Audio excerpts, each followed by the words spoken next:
대만의 TV방송국 TVBS, 대만 타이베이에 본사를 둔 대만의 대표적인 방송국 중 하나인데 지금 화면에 보시는 것처럼 너무나도 충격적인 장면을 공개해 논란이 되고 있습니다.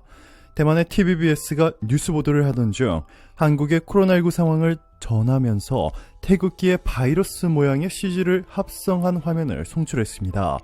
이 사태를 최초로 조명한 A씨는 지상파 방송국이 한 국가의 국기에 코로나 바이러스를 CG 처리해도 되느냐 라며 한국의 코로나19 신규 확진자와 사망자가 전 세계 인구의 30%를 차지한다고 중국어로 대문짝만하게 올렸다라고 전했습니다.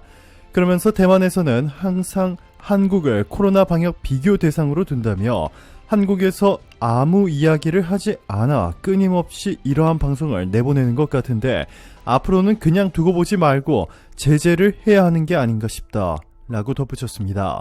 한국을 향한 대만의 도발은 이뿐만이 아닙니다.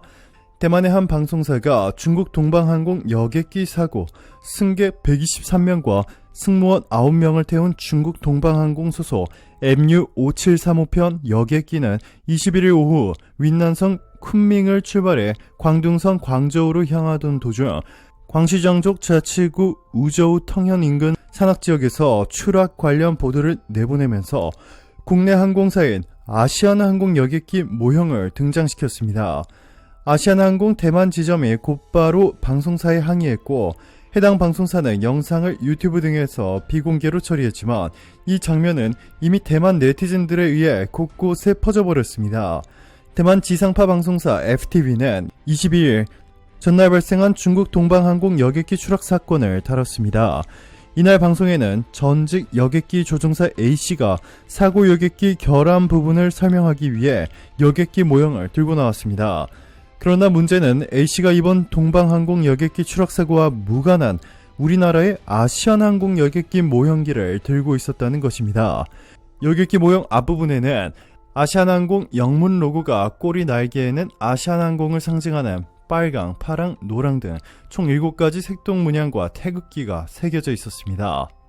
현재 대만에 거주 중인 한국인 B씨는 FTV 뉴스를 보고 크게 분노했습니다. B씨는 27일 조선닷컴에 저렇게 마음대로 타국 모형기를 사용하는 대단함과 뻔뻔함에 놀랐다. 더 열받는 건 아시아나 항공 모형기로 추락하는 모션을 취했다는 거다. 중국어를 모르는 외국인들이 이 뉴스를 보며 이번 사고가 마치 아시아나항공과 관련 있는 걸로 알지 않겠냐. 이건 국가 이미지에도 큰 손해다 라고 했습니다. 이것이 끝이 아닙니다. 대만에서 LNG 컨테이너선을 독점 운영하는 유일한 해운사죠. 양밍마린이 1조 원대 컨테이너선을 사겠다고 밝혔는데 공교롭게도 한국과 일본의 경쟁이 됐습니다. 여기서 충격적인 점은 한국의 LNG선 기술은 전 세계에서 압도적인 1위를 기록하고 있고 그 어느 나라도 경쟁이 될 수 없을 정도인 것은 모두가 아는 사실임에도 대만은 일본에 유리한 조건을 붙이려 하고 있다는 것입니다. 심지어 경쟁국인 중국과 일본조차 한국에 LNG선을 만들어줄 것을 요구하고 있는데도 대만은 한국이 아닌 일본에 더 높은 점수를 주고 있습니다. 전 세계 조선 시장에서 한국과 자웅을 겨루는 중국과 일본이 국내 조선사에 발주하는 사례가 최근 잇따르고 있습니다. 자국 발주율이 100%에 가까운 두 국가가 다른 국가에, 특히 경쟁국인 한국에 발주하는 것은 상당히 이례적인데요. 특히 한국이 독보적 기술력을 가진 LNG, 운반선 분야에서 이 같은 경영이 두드러지고 있습니다.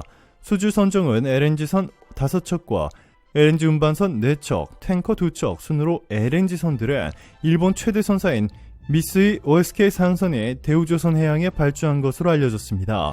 이렇게 일본조차 한국의 LNG선을 맡기고 있는데 도무지 대만의 선택은 상식적으로 납득할 수가 없습니다.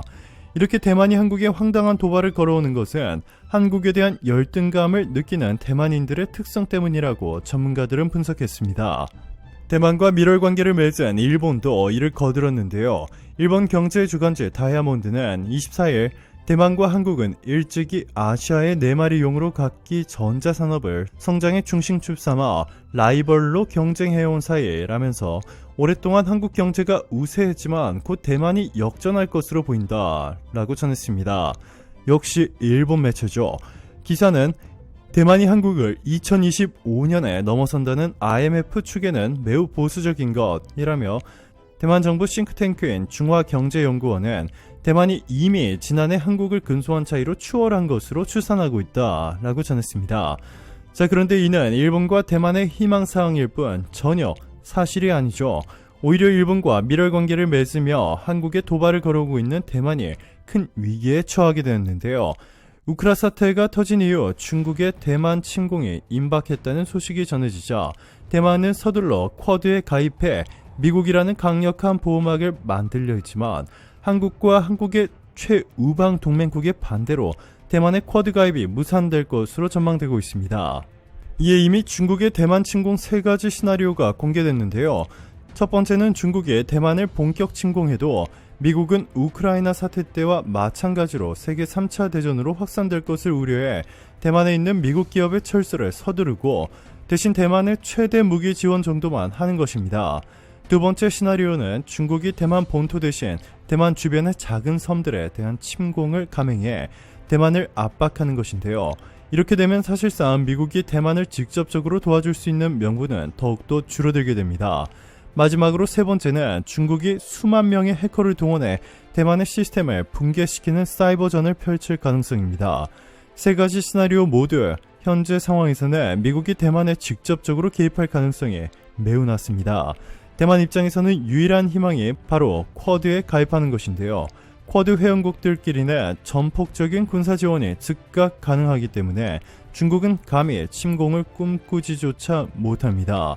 현재 쿼드 가입국은 미국과 인도, 일본, 호주 이렇게 4개국인데 미국은 여기에 한국과 베트남, 뉴질랜드 이렇게 3개국을 더해 쿼드 플러스로 확장할 수 있다고 발표한 바 있습니다. 추후에 대만이 쿼드에 추가로 가입하려면 이 모든 쿼드 플러스 회원국들로부터 승인을 얻어야 합니다. 즉 한국의 승인 없이 대만은 쿼드에 가입할 수 없게 되는 것이고 최근 한국산 무기를 대규모로 사들이고 있는 호주와 인도도 한국과 뜻을 같이 하는 것으로 전해져 대만의 가입은 사실상 물 건너간 것으로 알려졌습니다.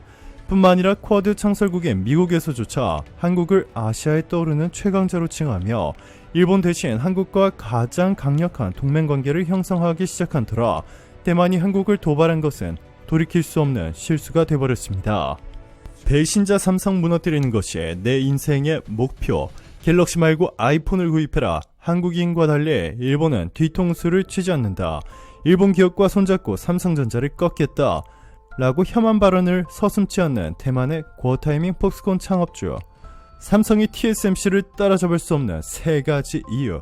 라는 황당한 보도를 연일 쏟아내고 있는 대만 매체들. 여기에 최근에는 대만의 유명 방송국이 한국인의 혼과 정신이 담긴 건드리지 말아야 할 태극기까지 이렇게 코로나 바이러스와 합성해 대대적으로 방송을 내보냈습니다.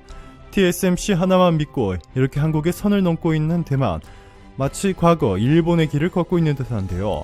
앞으로 얼마나 무너져야 겸손해질지 한번 두고 봐야겠습니다. 오늘도 감사합니다. 최고로 멋진 하루 보내시길 바랄게요.